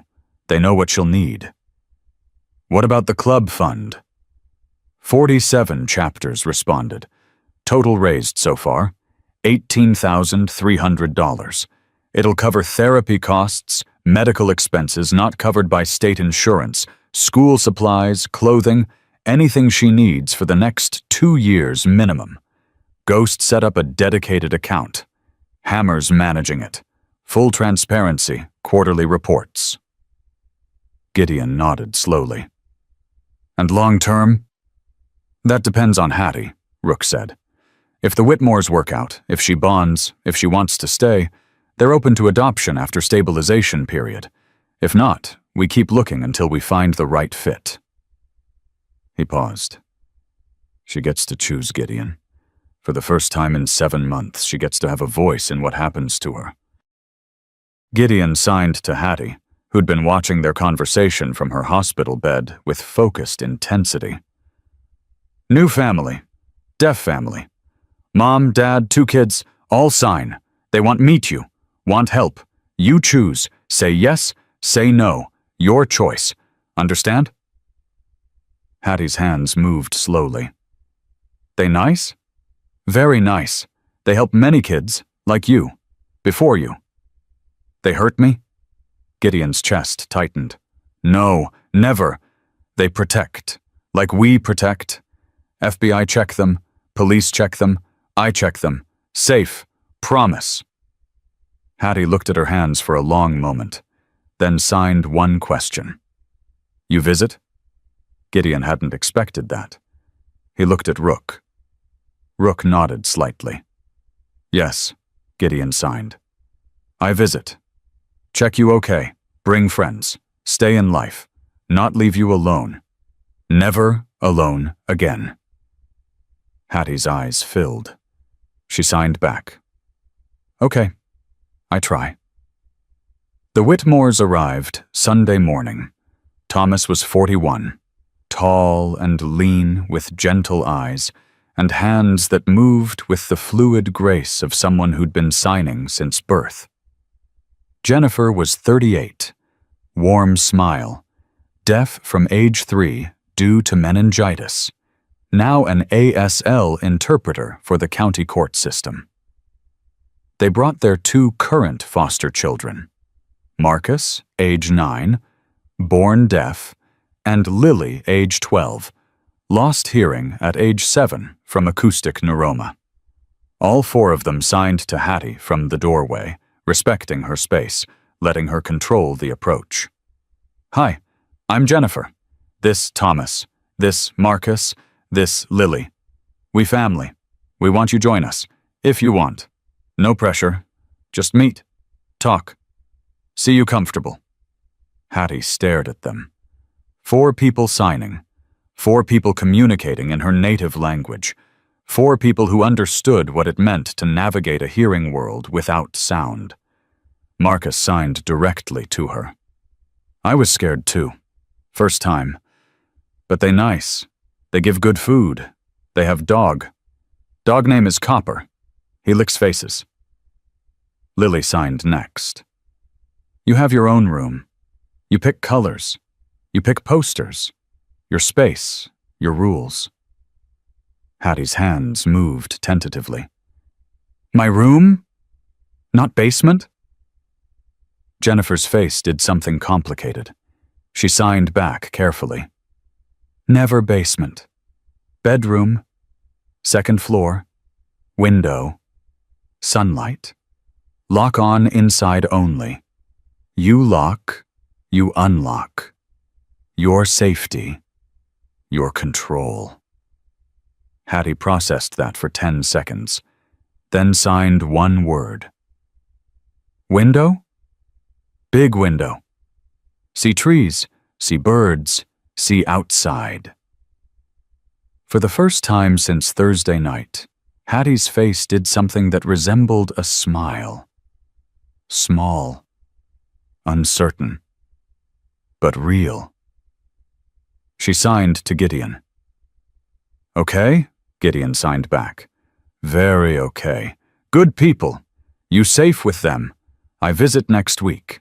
Check everything good." Hattie looked at the Whitmores, at Marcus and Lily, at the family that was offering her something she hadn't had in 7 months. Belonging. She signed to Jennifer. "I come." The brothers said goodbye on Sunday afternoon in the hospital parking lot. Gideon walked out to find 15 motorcycles still parked in formation. Waiting. The core Kansas chapter crew who'd stayed through the weekend while the rest dispersed back to their territories. Stitch handed him a manila folder. Complete medical documentation. Vitals, blood work, treatment protocol, discharge instructions. Give it to the Whitmores. Make sure her new pediatrician gets copies. She needs follow-up in 2 weeks minimum. Hammer handed him a USB drive. Everything. Bank records, email evidence, complaint files, timeline documentation. Already delivered to FBI, but you should have copies. Just in case. Preacher handed him a small notebook. Communication log. Every conversation I had with Hattie over the past 3 days. What she said, what she asked, what scared her, what made her feel safe. Her new family needs to know her triggers. Window locks. Food left uncovered so she can see it's there. Lights on low at night because total darkness reminds her of the basement. It's all in there. Ghost handed him a phone. Burner. Already programmed with Hattie's number at the Whitmore's house. She can text you any time. We set up video calling so she can sign to you. You're in her emergency contacts. You, me, Rook, Preacher, Stitch. She knows she's got 5 people she can reach 24/7. Gideon stared at the collection of documents and devices and detailed care instructions from men who wore patches that made elementary schools lock their doors. "You didn't have to do all this," he said quietly. "Yeah, we did," Stitch said. "She's ours now. We don't walk away from our own." Rook stepped forward. "The club voted unanimously last night. Hattie Mae Callahan is an honorary member of Kansas chapter. That means she's got 177 brothers across 4 states who will show up if she ever needs us again. That's not charity. That's family." He handed Gideon a small leather patch. Kansas chapter honorary member. Hattie's name embroidered in careful script. "Give it to her when she's ready," Rook said. "When she understands what it means. Tell her she's got people who see her, who will always see her, no matter what." Gideon looked at the patch, at the brothers, at the family he'd found 19 years ago when the Marines discharged him, and he didn't know how to be a civilian. "Thank you," he said. Not for the help, for the understanding that some rescues required more than one person, required a network, required brothers who showed up without asking questions because showing up was the point. "Now get out of here," Rook said. "Go make sure that little girl settles in okay. Call if you need anything. Anything at all." Gideon climbed onto his Harley. The engine roared to life. Behind him, 14 more engines answered. They rode out of Wichita in formation. A farewell escort, a promise in chrome and leather that echoed off hospital walls and Kansas highway, and the understanding that protection didn't end when the immediate danger passed. It was just beginning. 11 days after she walked 120 feet across a library parking lot and signed "Please help me" to a stranger in a Hell's Angels vest, Hattie Mae Callahan sat at the Whitmore's kitchen table eating scrambled eggs with her bare hands.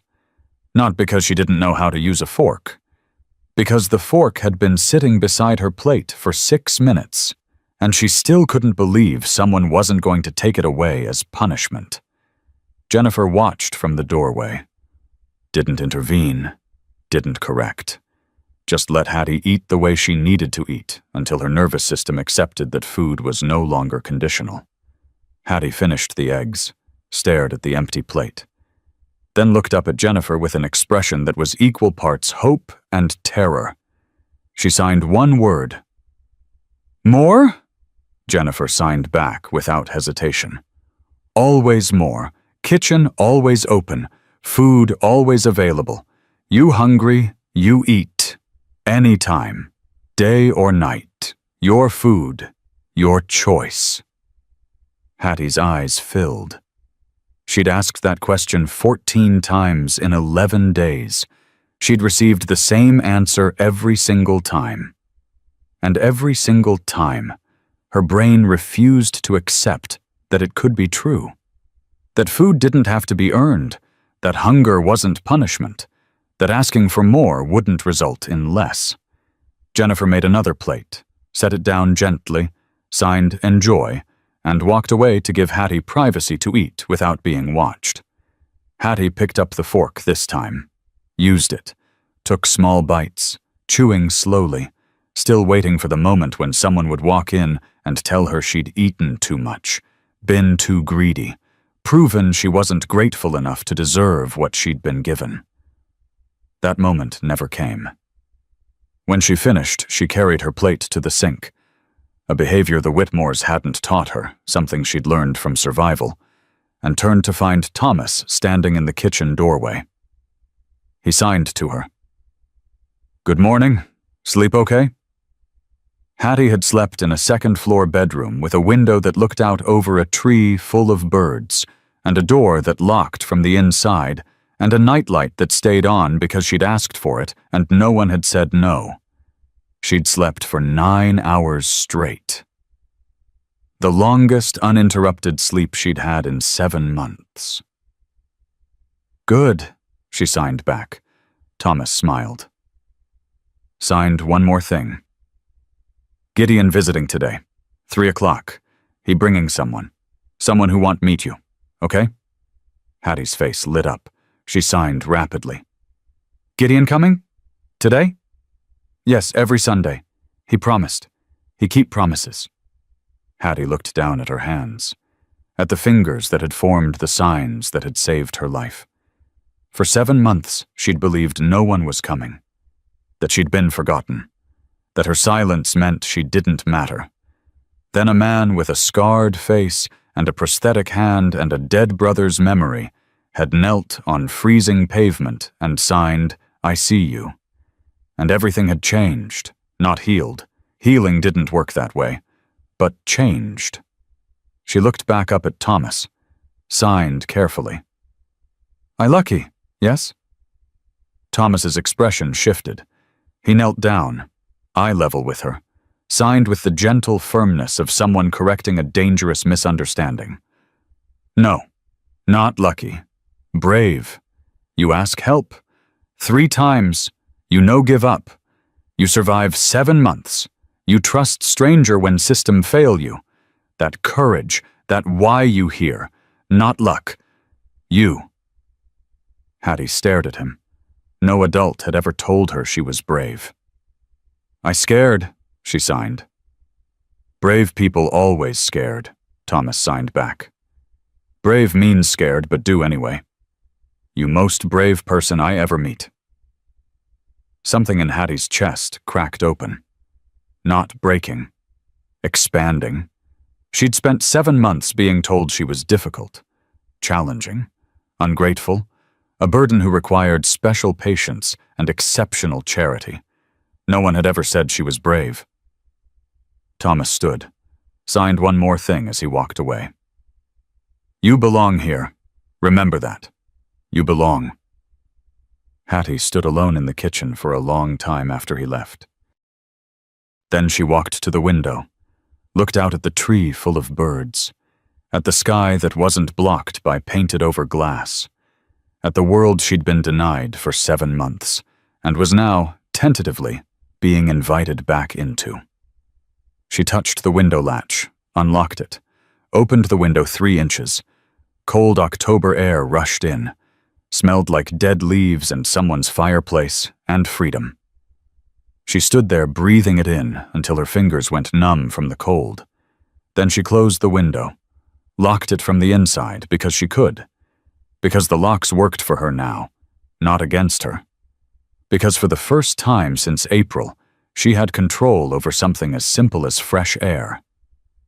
6 months after the night 177 Hell's Angels descended on Clearwater Falls, Hattie Mae Callahan stood in front of 300 students at Kansas School for the Deaf and signed the presentation she'd been practicing for 4 weeks. Her hands moved with the confident precision of someone who'd reclaimed her native language after 7 months of forced silence. "My name Hattie. I 7 now. Before I afraid. Man hurt me. Lock me basement. I think no one help. I wrong." She paused. Let that sit. "I meet person. He different. He scary look. Big. Scars. Metal hand. Everyone walk past me. He stop. He kneel. He sign. He see me." 300 students watching.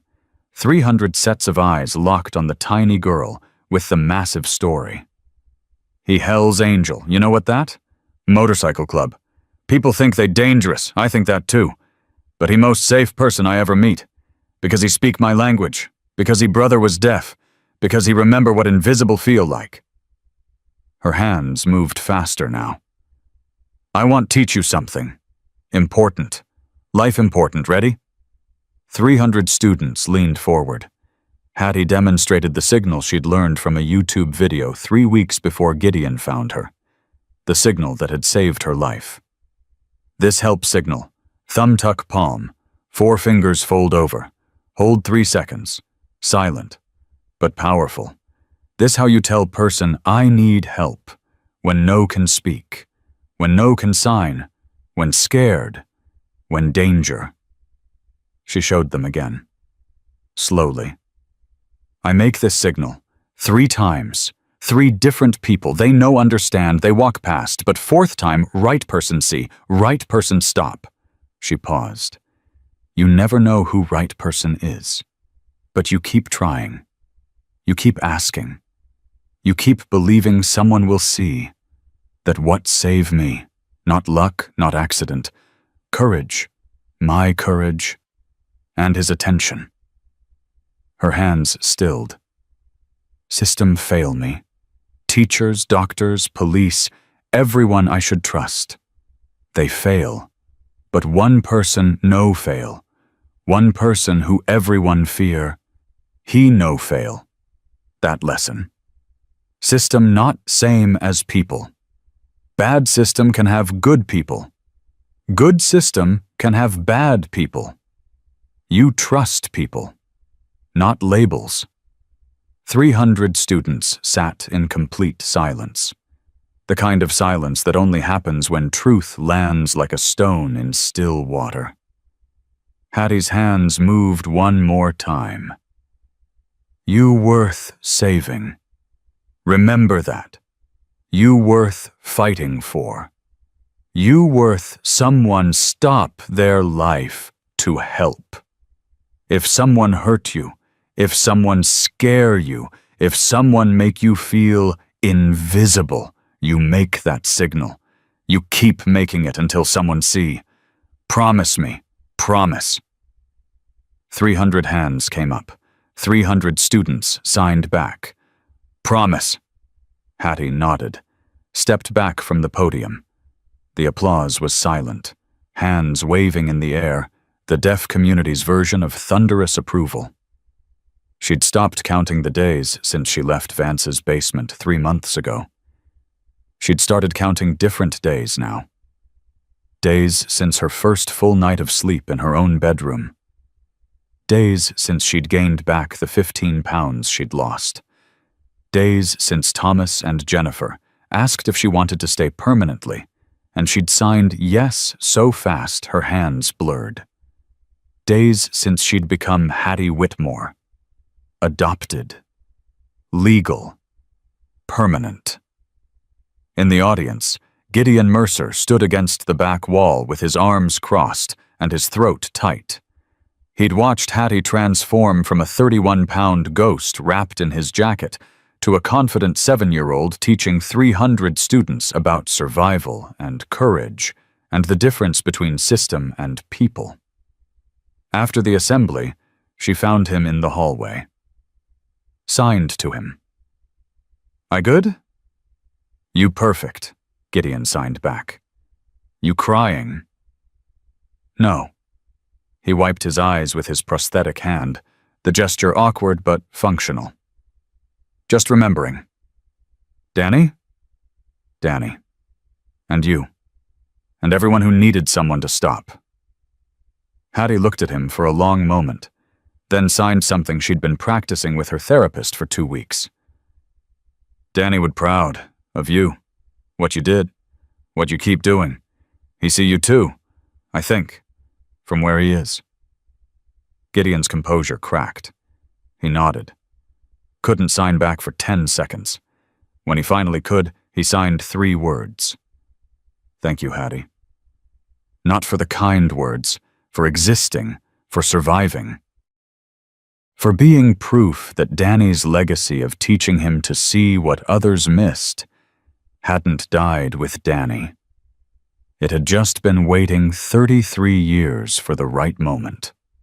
4 years after that presentation, Hattie turned 11. By then, she'd testified at Vance Gaskell's trial. Verdict, guilty on all 48 counts. Sentence 85 years federal prison, no parole. She'd helped FBI investigators identify 17 previous foster children who'd been abused under Vance's care. She'd worked with legislators to pass Hattie's Law in Kansas, requiring all CPS complaints involving county employees to be investigated by external agencies. She'd also started a program. It was called Silent Signals, and it taught the rescue hand signal to every elementary school student in Topeka. Then Wichita, then statewide, then Nebraska picked it up, then Missouri. By her 11th birthday, Silent Signals had reached 47 school districts across 6 states and taught 127,000 students how to ask for help without making a sound. On a Tuesday afternoon in March, Hattie sat in a Topeka coffee shop with her laptop, reviewing expansion applications from schools in Oklahoma and Colorado, when her phone buzzed with a text from an unknown number. The message was short. 3 sentences. "My name is Emma. I'm 13. I saw your presentation online and I used the signal at school today. A teacher saw me. They called the police. I'm safe now. Thank you for teaching me how to ask." Hattie stared at that message for a full minute. Then she typed back. "You're brave. You saved yourself. I'm proud of you." She saved the message, added it to a folder on her phone labeled "Why We Keep Going." Inside that folder were 847 messages. From children, from teachers, from parents, from survivors. Every one of them a reminder that courage multiplies. That one person's survival becomes another person's blueprint, that teaching someone to ask for help is teaching them they deserve to be helped.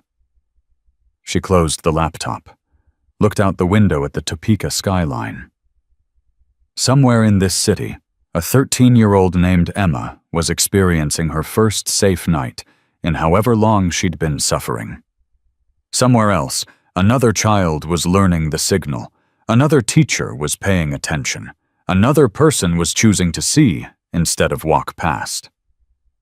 The system hadn't changed completely. It never would. Systems were built by people, and people were flawed. But the number of people willing to stop walking, that had changed. And Hattie had helped change it. 10 years after a 6-year-old deaf girl signed "Please Help Me" in a library parking lot, Hattie Whitmore, formerly Callahan, stood in the lobby of Clearwater Falls County Services Building with a clipboard and a determination that would have made her 17-year-old self proud. She was here for her first day as the county's new child advocacy coordinator. The position had been created specifically for her. Federal grant-funded. 3-year pilot program. Her job: ensure that every CPS complaint received external review, that every vulnerable child had access to advocates who spoke their language, that what happened to her and Carlos and Elena and Michaela never happened again. She was 26 years old. She had a master's degree in social work from Gallaudet University. She was fluent in ASL, English, and Spanish. She'd spent the last 4 years working with deaf foster children in Washington, D.C. And she'd come back to Clearwater Falls because healing the system that failed her was how she honored the people who'd saved her.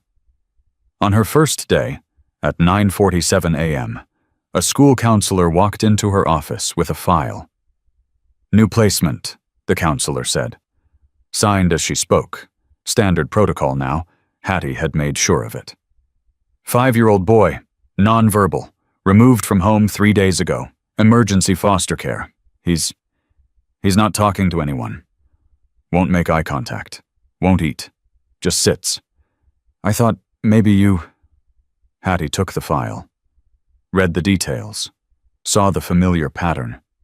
Isolation. Nonverbal communication barrier. System scrambling to find appropriate placement. "Where is he?" Hattie signed. "Waiting room, with temporary guardian." Hattie walked to the waiting room. Found a tiny boy in an oversized sweatshirt, sitting perfectly still in a chair too big for him, staring at the floor with the focused intensity of someone who'd learned that invisibility meant safety. She recognized that look. She'd worn it for 7 months. Hattie knelt down. Slowly. Giving him space to see her coming. She didn't sign. Didn't speak. Just waited until his eyes flicked up to check if she was still there. When they did, she signed one thing. "I see you." The boy's eyes went wide. Someone was speaking his language. His hands came up tentatively, formed signs that were unpracticed but clear. "Scared." "I know," Hattie signed back. "I was scared too, long time ago, but I found help, and you will too, because I'm here now. And I won't let you disappear." The boy stared at her. Then his hands moved again. "Promise?" Hattie's throat closed. She'd asked Gideon the same question 10 years ago. On freezing pavement, with 31 pounds of terror compressed into a 6-year-old frame. "Promise," she signed.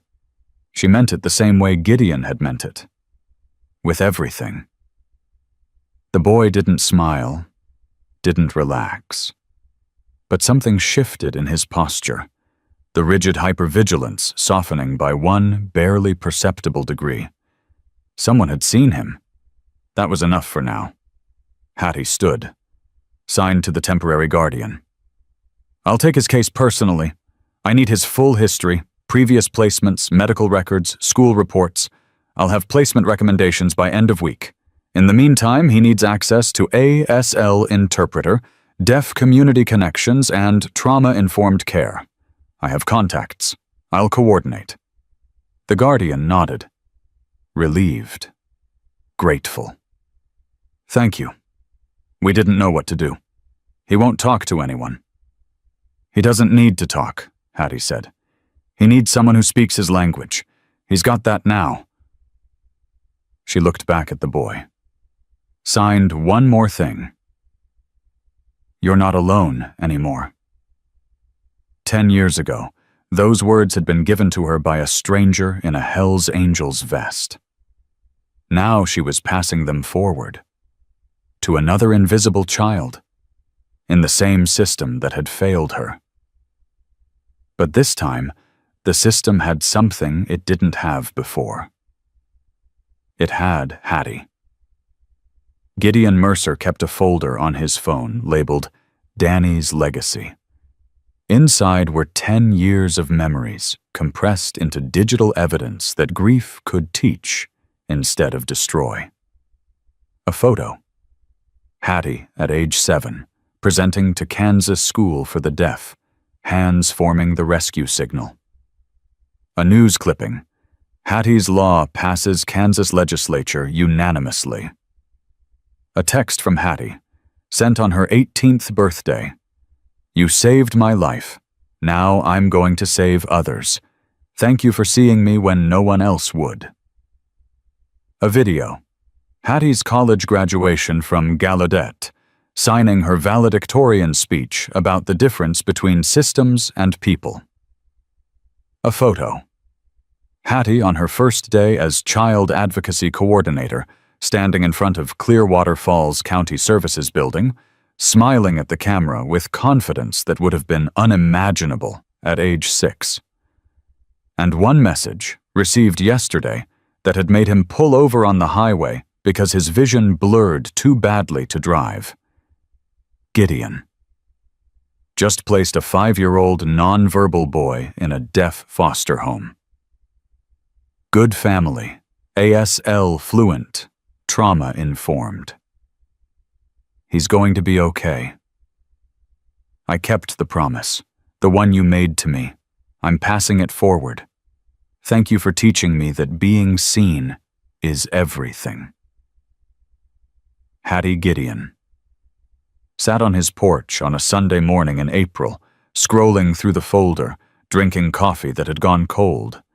He was 62 now, retired from the VA, still riding with Kansas chapter, still showing up at courthouses and schools and anywhere a vulnerable person needed someone who refused to look away. His phone buzzed. New message. Hattie. Breakfast at Whitmore's? 10 a.m.? Thomas is making pancakes. He says you owe us a visit. Gideon smiled.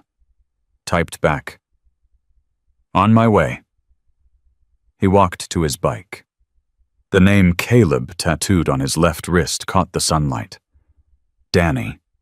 His baby brother, who'd gone deaf at 7 and taught him a language that had saved a life 33 years later. Gideon had spent 17 years wondering if Danny's death meant anything. If the grief was just grief, or if it could become something else.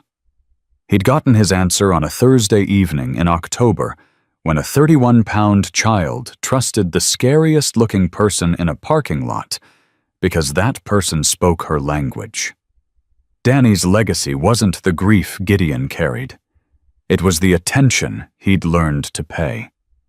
The language he'd refused to forget. The understanding that invisibility and absence weren't the same thing. Danny had taught him to see. And seeing had saved Hattie. And Hattie was saving others. That was the gift. That was the purpose. That was what 17 years of grief had been preparing him for without him knowing it. Gideon climbed onto his bike. The engine roared to life. He pulled out onto the county road. The morning air smelled like motor oil and coffee, and the understanding that loss could teach instead of destroy if you let it. Behind him, the folder stayed open on his phone, waiting for the next entry. Because somewhere out there, another child was making a signal. Another person was choosing to walk past or choosing to stop. And Gideon Mercer and Hattie Whitmore would keep looking until they found them. That was the job. That was the promise. That was how you turned grief into grace. This story isn't really about motorcycles or library parking lots or a foster care coordinator's 85-year prison sentence. It's about the moment you choose to see what everyone else is trained to miss. Because here's the truth that Hattie learned on a Thursday evening when 3 people walked past her and 1 person stopped. Being invisible isn't the same as being absent. And being seen, truly, fully seen, by one person who refuses to look away can be the difference between a child who survives and a child who doesn't. If you've ever felt invisible, if you've ever been the person everyone walked past, if you've ever wondered whether anyone would notice if you just disappeared, this story is for you. You matter. Your signal matters. And there are people looking. But here's the harder truth. If you've ever been the person who walked past because it wasn't your problem, because you were late, because you convinced yourself someone else would handle it, that's not cruelty. That's human. We all do it. But it has a cost. Learn the rescue signal. Thumb tucked into palm, 4 fingers folded over it, held for 3 seconds. Silent, desperate, powerful. Teach it to your children, your grandchildren, the people you love. And be the person who's looking. Pay attention. Notice when something feels wrong. Ask the uncomfortable questions. Care enough to intervene even if your voice shakes. You don't need 177 motorcycles to change a story. You just need to stop walking. If this story moved you, subscribe to Gentle Biker Official and share it with someone who needs to hear that heroes don't always look like heroes, and that sometimes the scariest-looking person in a room is exactly who a child needs. Drop a comment. Who was the person who saw you when no one else did? Or what do you wish someone had done? I've got more stories coming that prove courage doesn't always roar, signals don't always make sound, and showing up is everything. Now. Picture this. A 6-year-old girl in a purple jacket too big for her body, standing outside a library in 39-degree weather. 3 people walking past. 1 Hell's Angel who stopped on the 3rd step from his motorcycle and understood what her fingers were saying. And in that moment, in those 3 seconds, when her hands rose and formed the signs, "Please help me," and her hope hung in the October air, everything changed. Not because the system finally worked, but because one person chose to see